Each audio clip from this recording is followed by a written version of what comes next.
I'm a textile artist, most widely known for starting the yarn bombing movement.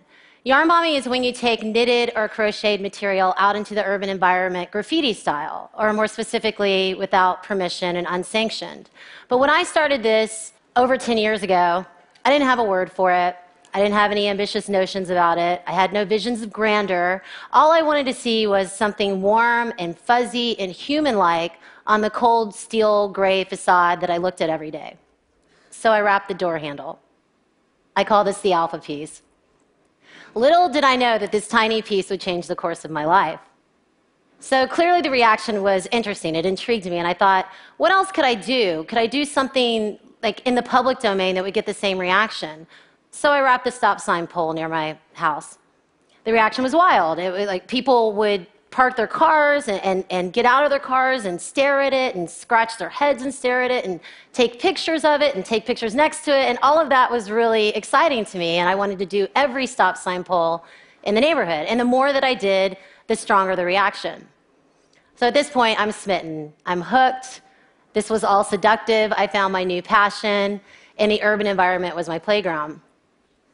So this is some of my early work. I was very curious about this idea of enhancing the ordinary, the mundane, even the ugly, and not taking away its identity or its functionality, but just giving it a well-tailored suit out of knitting. And this was fun for me. It was really fun to take inanimate objects and have them come to life. So I think we all see the humor in this, but I was at a point where I wanted to take it seriously. I wanted to analyze it. I wanted to know why I was letting this take over my life, why I was passionate about it, why were other people reacting so strongly to it. And I realized something. We all live in this fast-paced digital world, but we still crave and desire something that's relatable. I think we've all become desensitized by our overdeveloped cities that we live in, and billboards and advertisements and giant parking lots, and we don't even complain about that stuff anymore.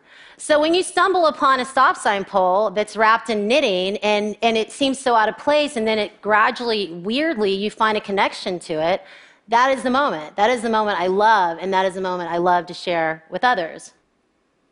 So at this point, my curiosity grew. It went from the fire hydrants and the stop sign poles to what else can I do with this material? Can I do something big and large scale and insurmountable?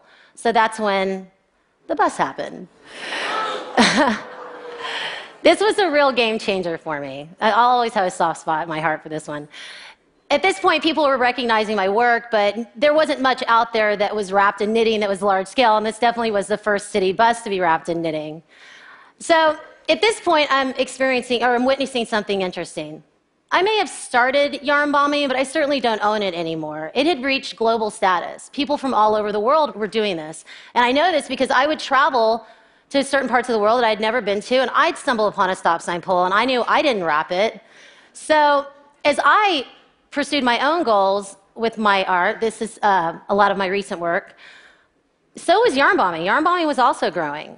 And that experience showed me the hidden power of this craft and showed me that there was this common language I had with the rest of the world.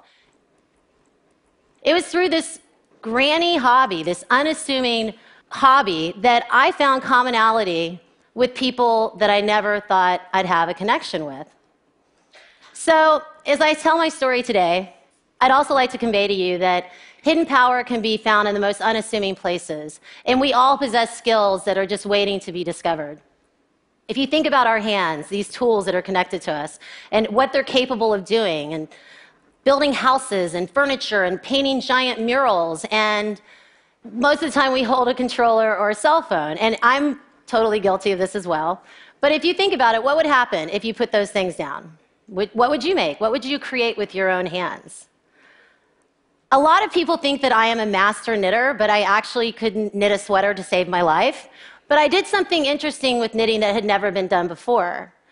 I also wasn't supposed to be an artist in the sense that I wasn't formally trained to do this. So I'm a math major, actually. So I didn't think this was in the cards for me, but I also know that I didn't stumble upon this. And when this happened to me, I held on tight, I fought for it, and I'm proud to say that I am a working artist today. So as we ponder the future, know that your future might not be so seamless. And one day, you might be as bored as I was and knit a door handle to change your world forever. Thank you. Thank you.